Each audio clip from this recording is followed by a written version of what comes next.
What have you got so far, Hannah? Ese mai na inisio vaenga le tapena faso. Well, as I was preparing for our media watch, I just realized how much fake news Samoa Observer has posted in the last week. I think we counted about seven. So nine, right? Nine fake news posts from them. And I wanted to cover a few of them just to show you the type of journalism they're releasing. We had the news about the police appealing for the public's help after a vehicle was stolen from a government building. Samoa police later came on and corrected that, said it wasn't a government vehicle. And then Samoa Observer later corrected it. The other misleading news was Faleata Numera Lua has been left with just $1,017 in its district development account. Yeah. After the chairwoman withdrew more than $1.5 million in cash over 4 months. Did you have a touch of that one, Leatawa? So there was that one there. Samoa Observer, the World Rugby delegation left Samoa on Saturday without receiving the government's response to a proposed independent review of Lakapi Samoa. The Samoa Observer can reveal also misinformation in that article. There was also an article, public concern has grown over the $230 hire fee for one traditional fale at Malai Fatu Park in Songi. The numbers were not finalized, and for some reason that was publicly published by Samoa Observer. And also the failure to accept the review or respond by the deadline could result in Samoa being suspended from international rugby for 4 years. So much fake news. So I've been seeing a lot of fake news on Samoa Observer. Ele sisele le ototonga le ahana le atua. Ai officially lo mafufau. Po ole me ia wanga ole ngawa makongi le mele u fainga Observer. Fatu po ole amaja ole mawa lalo le wa ile tusitala sine newspaper telelo naonga. Mole inga kalele fai. Ko fatura utala soni. A kilo fake news layer of o surmana ia male editorial, which is rinkia ne keringa ngo fai ka kule me a langa foilele langa le sau fa folla ko pepa monsieur le push mai aso o kile lengo le malo po la se la ko fo le observa fo ngang mole image o Samoa tenenga image ale mai o karasa o fo ngang wala ngo kilo kalange e mo fa le ngal malo so e ke auia ke le ngal malo pra se la ko me ko nga fo le e disi me e fa la ko singa e ka fo nga opinion ni si me o fo nga fo nga fa ka ku skami mo kwa me mo ya la ke fa yamba avelo te fatu se tasio tala matautia ole leanga ole o fakolo kala le me ole avero karase leanga o ka faili poki umai ma niusa ngiusila I quote my observer me foi leva mai wa mai lusu fai tu la warning ona tapu ro le ma fa sal ta tu lo kapi mo le fatu sanga pe le ma fai on le la wa tasil na vai ga le wa tape nei na mai hana o le la u fa mani no mai le World Rugby ele ise me fa pena na uia. Yes. So one of the international media companies that covered it was one here in New Zealand, Radio New Zealand. Once again, one of New Zealand's most established media companies. They were reporting from Samoa Observer because the Samoa Observer were the ones who said that, they're giving us ultimatum. And RNZ looked at Samoa Observer and took that as fact and then published it to their audiences and their platforms. And the people that RNZ are interviewing on these articles is Tula Epa. They've only got his side. O leisi vaenga wa ya jaule ya taua ma hana ma fa fo mera tu. O te loya o leisi tangata le tua o le feeding on news ia e mesa la kapi. Len au mai news nei. O le o ave ma te fono ile te mine nei la kapi sam. Ya Mele to na male laina wa ila na press lana release media release safai. A o te lo ana media release lava ave nga ila observer. le lai wo champ mai lo observer tu nga tu langa le mar tu sing fele le ye ko ia le la wo ai news ang usila radio and said le wo ko apologize mo ko fa sa o te fatura le mena le no fa ia tu po fea a ko ro ai le leina mai wo fa wo ta fa so la vai le vai nga le pe la sanga fa wa wo i lava e au noa masenga ruenga la fusenga ruenga malo fa tuai walanga o ele ma fenga ku fa winga ngi ko inga me fa penge e ku fa wai lava ku fa wai lava ya ma se wa mo kwa fa nga lava e fenga ngi la kapisa mo ya ma se ku le wala kwa la ko fa nga la wala observa mo mo le la ko mau ia ai e va ko fora la observa ele se la ko research fenga po se la ko kilo folele inga ka fa palengi la ko kala o le langa nga o le source era nga fa ko kulepa nanga ke fa ngongo I fonga ngi fa karanga kulepa le fa sioeli o ngala le ke ba ki e kusala ba ia rong finga nga fa aringa ma me sa le observer e ke fa ke mi ke fa ngo ka fa pe ia sioeli ma fonga ngi ma kulepa o observer la ora observa lava so e kau ia o mo kwa vai lava observa fai la ko que fa palengi ai o mo kwa fulia ia kule pa mo se fa nga le finga le observa ma se awala fo le fainga mo moli lia kala ora ko lava mangaku yes ora ko mangaku pepelo pe a pa wa me mangal ba nga ia momori ia momori ile la sa fafo ni sa ro fafo ia ma ko fo ka ko ia ngi mus pepe ngi aki kilo observer it's a long established newspaper for le wo yes mo fa ko inga ku so fa nga ba nga le sa mo le ngo sa ka le e sango malifa e ki e lunga ka mingi e fa nga ser pe pa fa nga ser e ka sa fafo o la po le nga fo le damage o le reputation na Samoa yes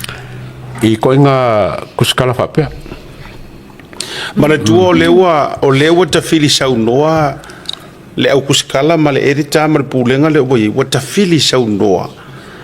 I le ngoa ta uleia o le observa la tau te le inga rue ina le uo mai a tu se si tu uo mai fa le anga nga rue nga sa kau ki nga sa vea sa no malifa ma le to tele o e fo I wa ma tu le la to fo tu tua I le observa na la wo lunga I fo ai ole fesilia e fangu pe ma tupu pe ole a fa wa pe le avele anga ina lenga elese tama I ngoa in reality le background o le observer ioi o e mala mai ni usila mala mai Australia mala Pasifika o fo le langi mtu lo pena lenga ole to euroteia le o newspaper tono samo le ai fa agua pe Ruila nala te whamtalanga. E a le whainga malo e tau ma whai mai. Ia a le fo I e makua koso a le pikola au o le mepito I leanga le a taua mahana. O le popole ma le kea o ngai kangaka. Pe sao pe se. They do not care. La fo I lau kei lore le yala se e vai e ngā ke leo re ngā kala. Le wa mai le wa fola mai le pen. A mai ma le warning e rua sufa maka ko mo ko I fa fefe mo makua fa ka uva lea ia mare ku o Samoa ia a ola I lunga social media ile ngangana wa fa nga ia ka ngaka I lunga you know the language that came out ko inga mele le fainga ai se le news ai la tato ia fia yeah I foi mai I New Zealand you know we have an organization better funded than Samoa Observer, which is RNC. I looked at the writers, Omopalangi. So what's going on here is Chinese whispers from media to media. You know, they trust Samoa Observer so much, like Leatawa said, for facts, and now they've relayed that misinformation to a larger audience, and it affects our geopolitical reputation. So we really need a factual newspaper that holds the government to account. And I think that's something that should be prioritized because it affects our international reputation as a nation. Where's the jaws? Yes, good question. Where's Langi? Yes. Yeah, then you're facility out. Of Langi I Kersoma. think they were also supposed to form the media council, right? Of fair auto. Those would be good first steps. Yeah. Olai e kuskusi le tala mua. Ai le o whaialonga ki o ke whaachos. Lena. Wa o ke kironga ile wa o ke ngo whaikau. Ke mōmora wa vai poet kuskusi le observa. E se furufiku ia kakara kuskusi le observa. Mai le se furufiku. Ko fiku o mkwalanga whaia. O kakalanga de lectaminating le maingo fake news. Vai kwa le ngo fole ngo ka umfale le ka papalengi le. En none of siringia le Jaws. Tulo wa male fa lo tele. Ya, tulo fo to fine ya langi fa pe mai langi. Siata always come harsh on me. No. Let me make this clear fa mo langi. Leanga o ko we onga ki uke ia. E ka kaunga ko hoi foi ko ngwe foi mingi kala pe ko fau fa pe ngi ko inga kuskusinga i Samoa le o makwa uri va ka ko le levo kuskala i Samoa levo de we ka ko o matua le anga ka ko kulanga we e to te no foala langa or ko ka inga e fai ka wairo ko ka ya o le we e le se senga fa fonga mai o ko le jo ma ka ko e le se senga or par mia la uri le ke mingi maro kura i mai Lenga a o ka ko fa yai pila zole o fa nga malo ke mo karasi e ma faila na fa pe atu o le levo nga ma walunga or ka ko kuskala pare mia fo fikalai fa ma singo sidi o nga ka yele chos e sa o tala le pe a ka ko e mo ile upule it's the fourth bill a faila ole mo ke challenging aku nga mama ko fa so aku okay le fia ma okay fa pe ma yo ma ko no le nga ave ser fa ku au fe oi mai nga wala nga kasire ale ko ngole ole chos ka kia lo kuskara le nga ma me fa I feel like for once ko ke kam faila ami o kong wai e ore ko ke pisa mai ngai me ore ami o kong la me wore voice so o ko e ka kala o to fo ngai I observe ma fai me se ko Eva fake news o le o ko e fa sa o mai le fo ngo mai fo mai o nga o yer ka valer malo ale o fa sa o mai le e le o se ka valer malo nga o ia o le private ka vali nga o ia mai lalo le ofisa por fale o le malo vai o sa onga nga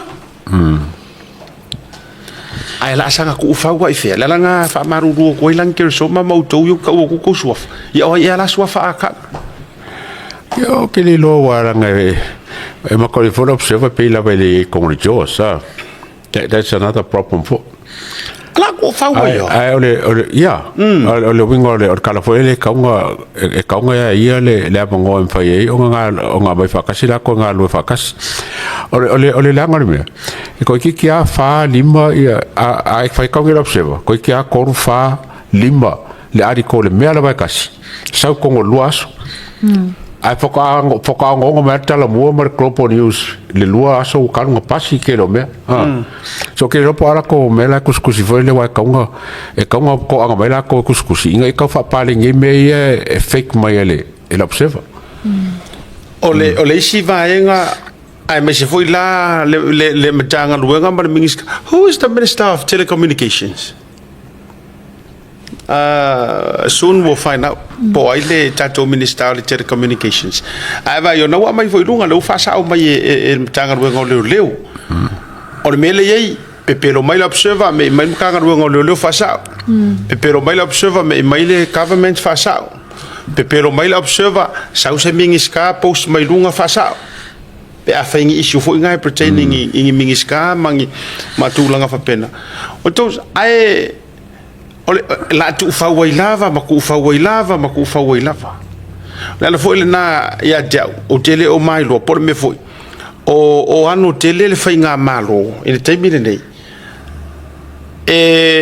e fai se fuafuaga e ono puipuia mai ai le goa taʻuleleia ma le faaleagaiga o le lakou administration lea e faaauau pea a o le lava o le tagata foʻi le itua o lenei mea le kau ke karagoa le inkia le pulea le observer kaimini fiki e ka mai ka wa ko ka wa for TV1 TV1 e ka wa be for mele e le se kaura vea e makuala vea mai ia okay o for TV nga ka whenga runga malo ma le la ko whenga mea ai o fa nga TV so le ia le minga mele nga mengi ya kulepa o kula ka ya kulepa me mai nga mai se ma le parinki a o se TV o le rane ka sai kongo le malo anga seata I think o le fionga ia ana seata vale liu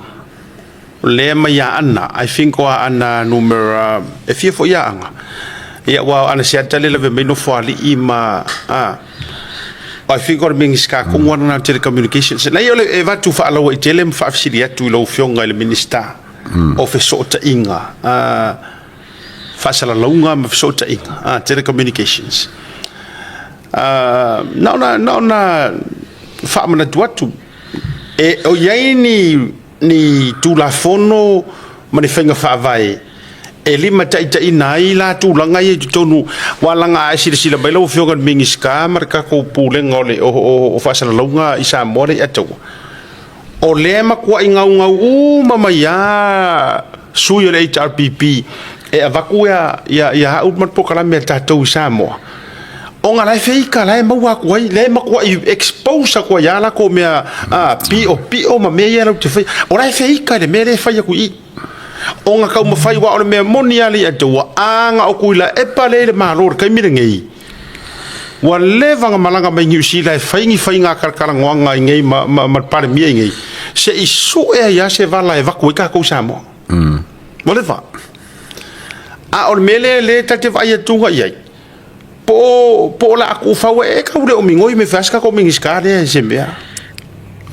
ola uia o tele o masan tele ya le ya le fionga ya ancet arubi ora utal o yese vaenga o au mai ai wa solia broadcasting standards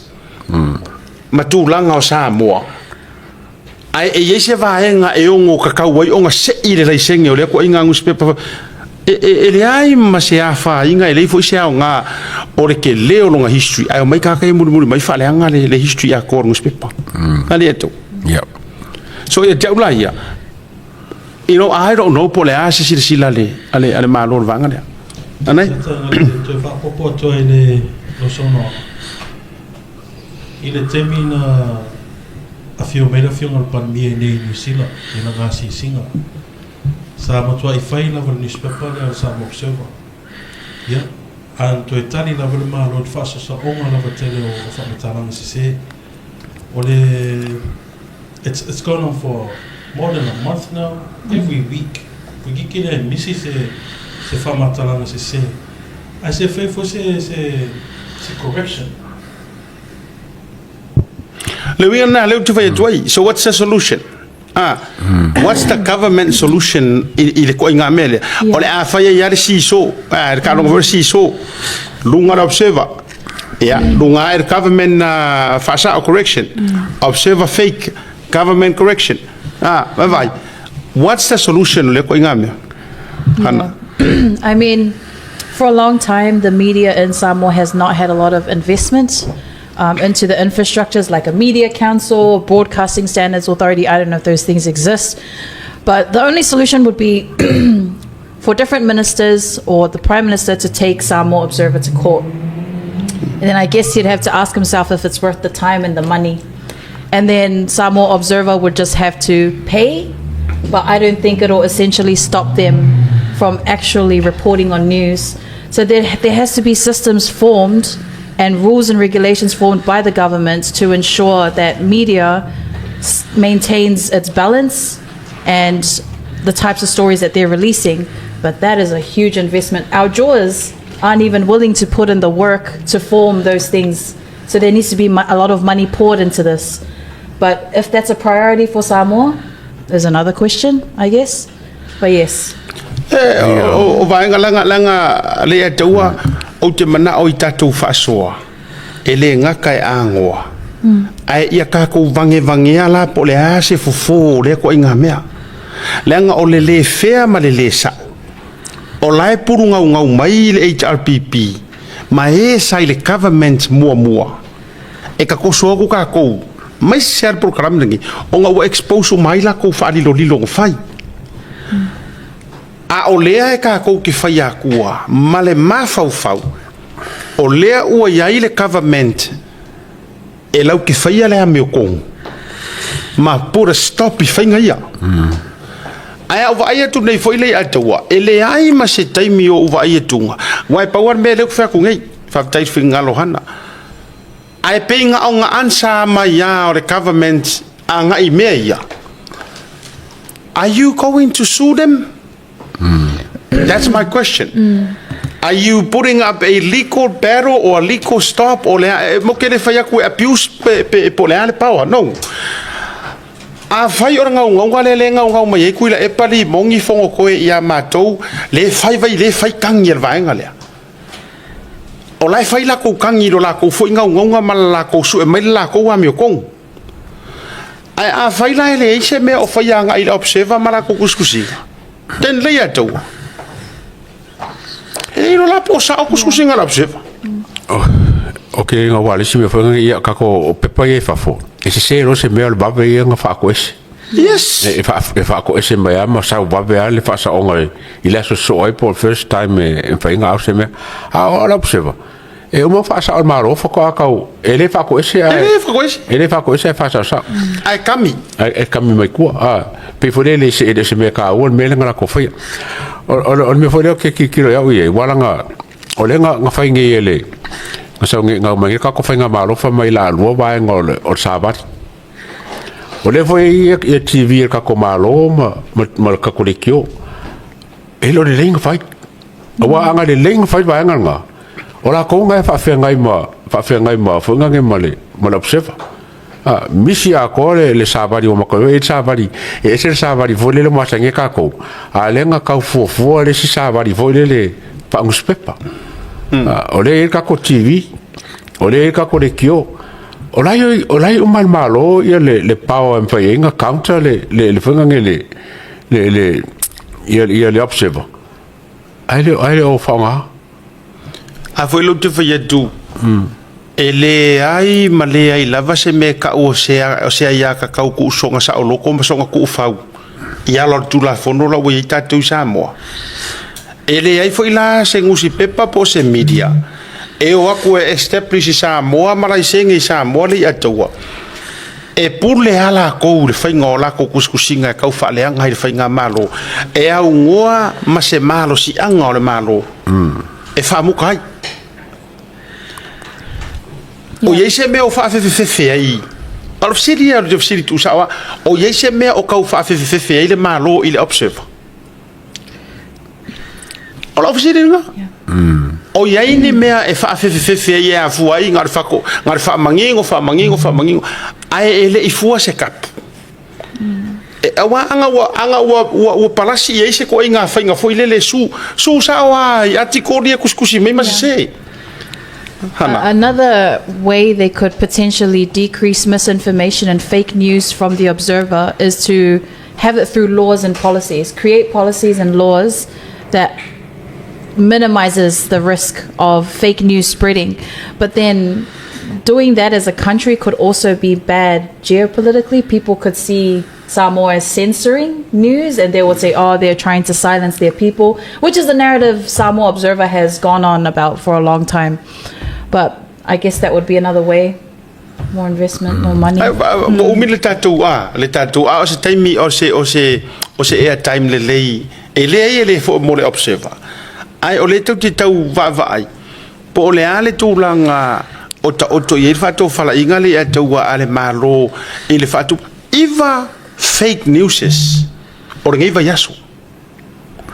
le ai ma se sao nga saua fa sao mai lesi ai le ai ma se fa ko ese fa pe mai fa maruru atu ona o le fa tano nga le mpai mala fa vai alu nga le ka fa yak o le o lai ngau mai ma o tele o mana malama po ye foi se fuafuaga le matanga ruenga o fesotaʻiga po o telecommunications e fai i ko inga me faapea ia mo po ngo Samoa male ma kako foi ngai fia mo kala mai Samoa na me fai o kelo ko kai vole ko fa sa o me sele ala observa alai o me kong fa nga ma ile e me na pini faapea e kula pa kai me kula vai le tu fo lunga le vahenga le nga koso fo e kula pra ka o fiole o la se mo fo la to sa mo ma le vingo le tala me se fo le tu langa le vahenga le ile i me tu fo e la observa ia marca ka inga tu e pasa ia anga ta ua e pero fa sa mo fo le po e avem papala o le la wa papala ko lo fa fo o ko papala me la observa o fa ke minga o le se po o ma tua papala o fulia e la o mai na tu lo fa fonga la tu ya o fa mai ma rosi le mele we o fia ku singa ka fa leanga o le singa me la fia e mana o e react ku le ma lo ya la tu e vai o le singa ma fo fonga la tua na me le tu they just want to stir things so that the government they get more reactions from the government. Nga umanga nga sa ure release the government a correct article observer mo king why celebrate len kia. Cheers. Hey, they are answering. Wow, done. That's exactly what I feel like their newsroom is like when they get certain views. They don't care if it's true or false. They just care that they've gotten views, clicks, and more subscribers to their newspaper. Makua pa ki le ikia le pe a make vai ku ngala o fa sa o mai le nga e vilia o ri ngore sulamanga ya nga vilia sulamanga ya oh well done lawa react mai ia pesaka wa pesaka re ke ring fa mai me angi e ka fiki o ako fa ngi me Samoa fa fenga nga ako fa nga ringa fa pesa mo ngo fo ai ma fa me vale ko Samoa. Yeah. Ole upule te tau tulia le tau mahana. Ole upule ta tau te anava fatasi ai o kau fai ole ami o kongu. Ole upule le laina mafua no ufia fa soa umile melia. Pela sanga ku fawa la le ko inga nguspepa. E fai le fa le ami o kongu. Awa o lo fai o kuskusinga se ma kuskusinga pepelo o se fa ale a mi o kongu o feala o to ai ala fua ka ko wi ka fai e fai le a mi o kongu langa o le pean o fai tu le ya tawa o le wa kele ai ma vaenga o le sai kia o por kalameringi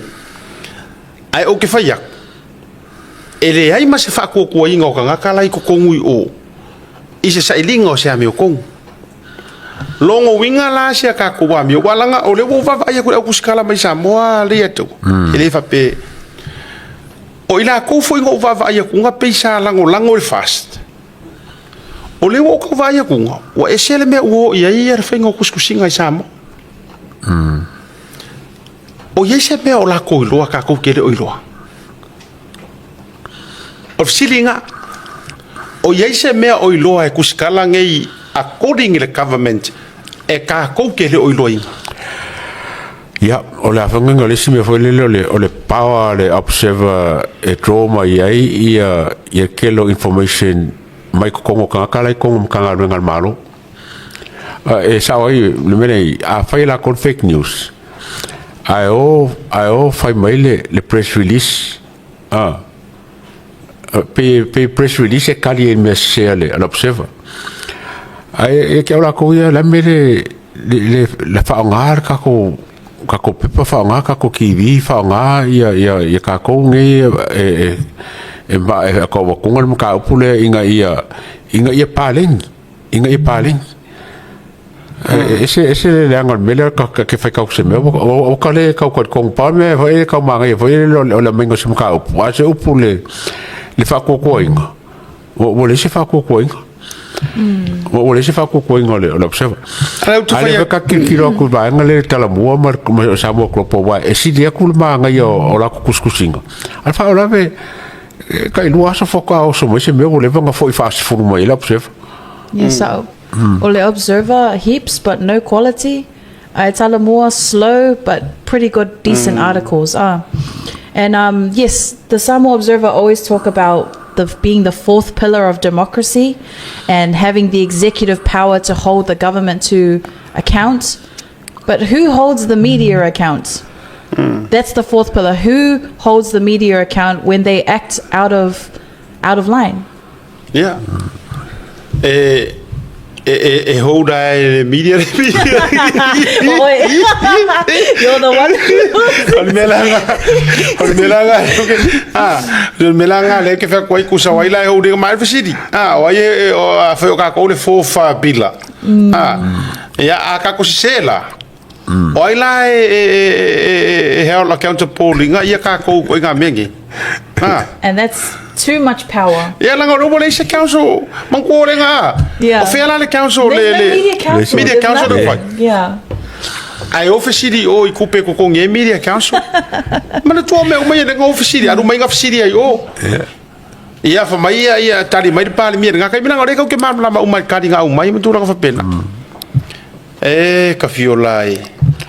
O mara pala me ia ko ke fa fia ngai ma. Ia ta o to atu le fautuanga i au tafao le fionga le mingiska anga seata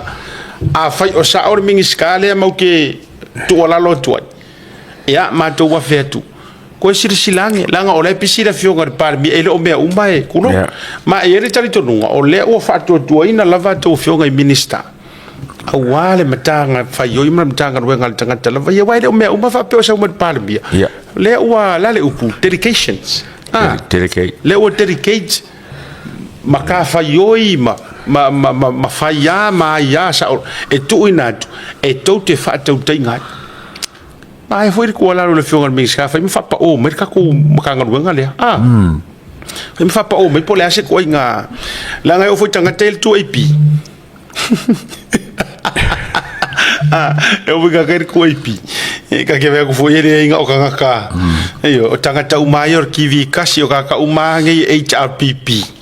la tutte ya ora ka pola po fe wa ka fu tasina tanga tata wa tona ka mo fe mo sa mo yes ya ele ai mas le to te fa tu pel tala le tasina tanga tata wa ya ru to tonu i o sunga ta pola le fia vaili yo la tele fo ilona tele lona sao ya boleva na ngalu le TV le fakasa o tangata la lango le le e lango le fainga malo o ha uma vaenga ya na ona matua fa penatu